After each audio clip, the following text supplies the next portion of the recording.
అస్సలాము అలైకుం వరహ్మతుల్లాహి వబరకాతు.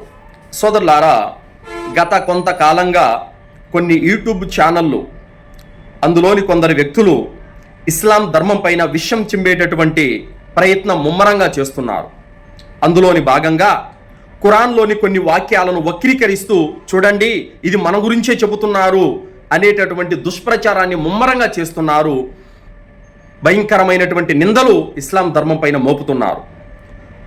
ఏమంటున్నారంటే, ఖురాన్లో ముస్లిములు కాని వారందరినీ చంపేయండి అని ఉంది అంటున్నారు. సోదరులారా, దీని గురించి ప్రతి ఒక్కరూ వాస్తవం తెలుసుకోవాల్సినటువంటి అవసరం ఎంతైనా ఉంది. ఎందుకంటే వాస్తవం తెలియని కారణం చేత దుష్ప్రచారకులు చేసేటటువంటి వాటిని నిజమని నమ్మేటటువంటి ప్రమాదం ఉంది.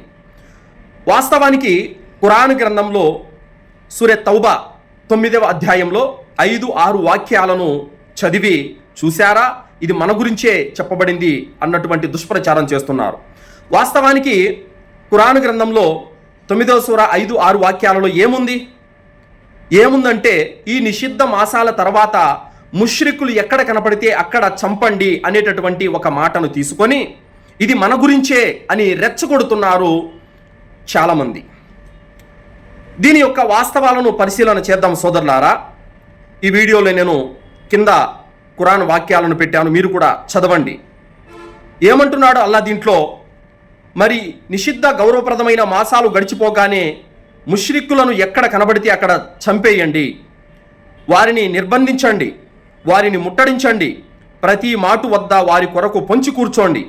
ఒకవేళ వారు పాశ్చాత్తాపం చెంది నమాజును నెలకొల్పితే, జకాతును విధిగా చెల్లిస్తే వారి మార్గాన వారిని వదిలిపెట్టండి. నిశ్చయంగా అల్లా క్షమించేవాడు, కరుణించేవాడు, కనికరించేవాడు. దీని తర్వాత ఆయతులో ఏముందో చూడండి. 6వ ఆయతు మీకు స్క్రీన్ మీద కనిపిస్తుంది, అందరూ కూడా చదవండి. ఒకవేళ ముష్రిక్కులలోని ఏ వ్యక్తి అయినా నీ శరణు కోరితే, ఈ పాయింట్ ప్రతి ఒక్కరూ, వీడియో చూస్తున్న ప్రతి ఒక్కరూ కూడా ఈ పాయింట్ గమనించండి. 6వ ఆయతులో ఏముంది? ఒకవేళ ముష్రిక్కులలోని ఏ వ్యక్తి అయినా నీ శరణు కోరితే, ఎవరు శరణు? ప్రవక్త ముహమ్మద్ సల్లల్లాహు అలైహి వసల్లం వారి యొక్క శరణు కోరితే ఏమని? ఓ ప్రవక్త, మేము తప్పు చేశాము, వాగ్దానం భంగపరిచాము, కావున మేము తప్పు చేశాము, మమ్మల్ని క్షమించండి అని ఎవరైనా నీ శరణు కోరితే వారిని క్షమించు అని అల్లాహ్ సుబ్హానహు వ తఆలా తెలియజేశాడు. అంటే ప్రవక్త ముహమ్మద్ సల్లల్లాహు అలైహి వసల్లం వారు బ్రతికి ఉన్నప్పుడు ఒకవేళ వారు ఏదైనా మారిపోయి పాశ్చాత్తాపం చెంది నీ వద్దకు వచ్చి శరణు కోరితే వారిని క్షమించు అని చెప్పడం జరిగింది. అంటే ప్రవక్త ఉన్నప్పటి విషయం ఇది. అయితే ఏ ముష్రిక్కులను అక్కడ చంపమని చెప్పింది? ఇది బాగా గమనించాలి.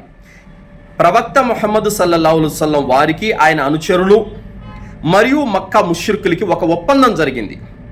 వాళ్ళు చాలా షరతులతో కూడుకున్నటువంటి ఒప్పంద పత్రాన్ని కూడా రాసుకున్నారు. అయితే ఆ ఒప్పందానికి ముస్లిములందరూ కూడా కట్టుబడి ఉన్నారు. కానీ కొంతమంది మక్కా ముష్రికులు ఆ ఒప్పందాన్ని తెంచేసి ముస్లిములను నానా రకాలుగా చిత్రహింసలు పెట్టి బంధించి రకరకాలుగా వేధించారు.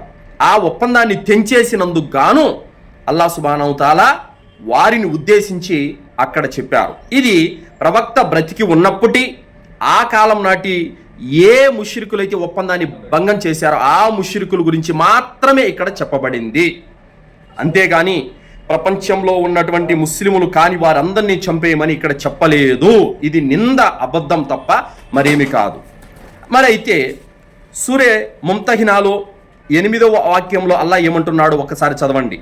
ధర్మం విషయంలో మీపై కాలు దువ్వకుండా, మిమ్మల్ని మీ ఇల్లు వాకిలి నుండి వెళ్ళగొట్టకుండా ఉన్న వారితో మీరు సద్వ్యవహారం చేయటాన్ని, వారికి న్యాయం చేయటాన్ని అల్లాహ్ ఎంత మాత్రం నిరోధించాడు. పైగా అల్లాహ్ న్యాయం చేసి వారిని ప్రేమిస్తాడు. ఒకవేళ అందరినీ చంపేయండి అన్నటువంటి మాటే ఉంటే కనుక అదే నిజమైతే మరి ఈ మాట ఎందుకు అంటున్నాడు అల్లాహ్? ధర్మం విషయంలో మీపై కాలు దువ్వకుండా, మిమ్మల్ని ఇల్లు వాకిలి నుండి వెళ్ళగొట్టకుండా ఉండే వారితో సద్వ్యవహారం చేయండి అని అల్లాహ్ ఎందుకు చెప్తున్నాడు ఈ మాట? ధర్మం పైన కాలు దువ్వేది ఎవరు? ముస్లిములు కానివారే కదా. మరి వారితో సద్వ్యవహారం చేయమని, న్యాయం చేయమని అల్లాహ్ ఎందుకు అంటున్నాడు? వీళ్ళు చెబుతున్నటువంటి మాట ఎలా ఉందంటే, ఒక క్లాస్ రూమ్లో టీచరు ఈరోజు ఎవరెవరైతే హోంవర్క్ చేయలేదో వారందరూ కూడా వెళ్ళి మోకాళ్ళ మీద నిల్చోండి అని చెప్పాడు.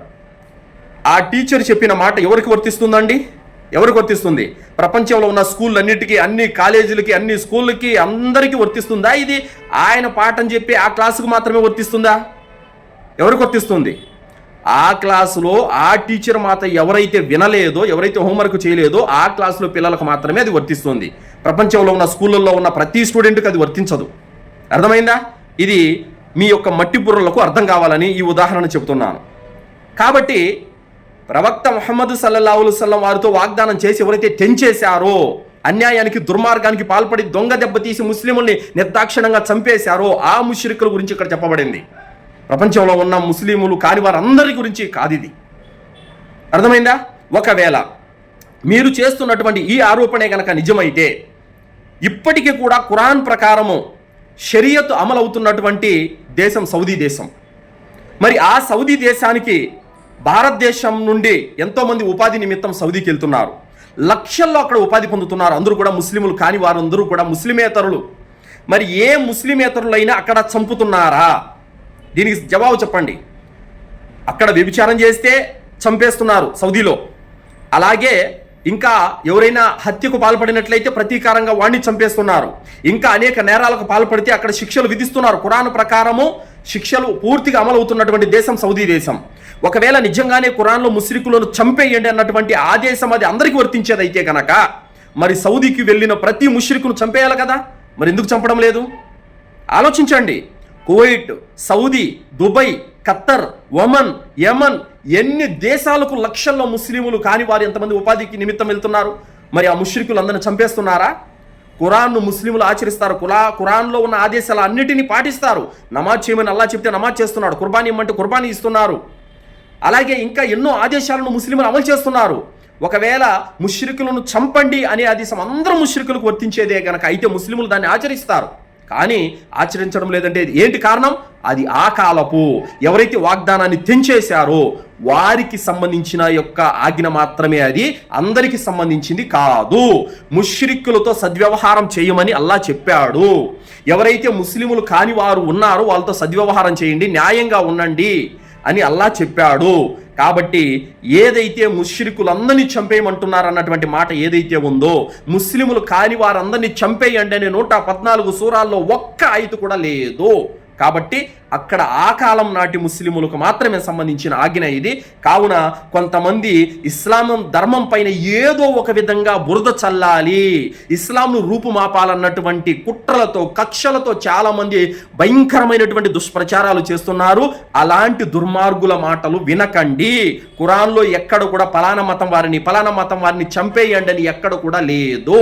కావున సోదరులారా, ఇలాంటి వారు ఏదో ఒక విధంగా తమ యొక్క యూట్యూబ్ ఛానల్ రేటింగ్ పెంచుకోవడానికి మతాల మీద దుష్ప్రచారం చేయడము లాంటి పనులు చేస్తున్నారు.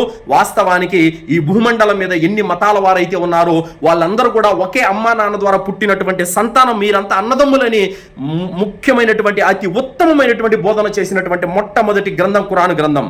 కాబట్టి చాలామంది కులాలు, మతాలు, వర్గాలు, వర్ణాలు, వైషమ్యాలని విడిపోతున్నారు. కానీ ఖురాన్ ఏమంటుంది? మీరందరూ కూడా ఒకే అమ్మా నాన్నకు పుట్టిన బిడ్డలు, మీరంతా కలిసిమెలిసి ఉండండి అని ఇస్లాం ధర్మం చెబుతుంది. కావున ముష్రిక్కులను చంపండి అని అంటే మా మతం వారిని చంపండి అని ఖురాన్ అంటుంది అన్నటువంటి మాట ఎవరైతే చెబుతున్నారో వారు పచ్చి అబద్ధం ఆడుతున్నారు, దుష్ప్రచారం తప్ప మరేమీ కాదు సోదరులారా. కావున ఇలాంటి అపోహలను, దుష్ప్రచారాలను ఎవరు కూడా నమ్మకండి. అస్సలాము అలైకుం వరహ్మతుల్లాహి వబరకాతు.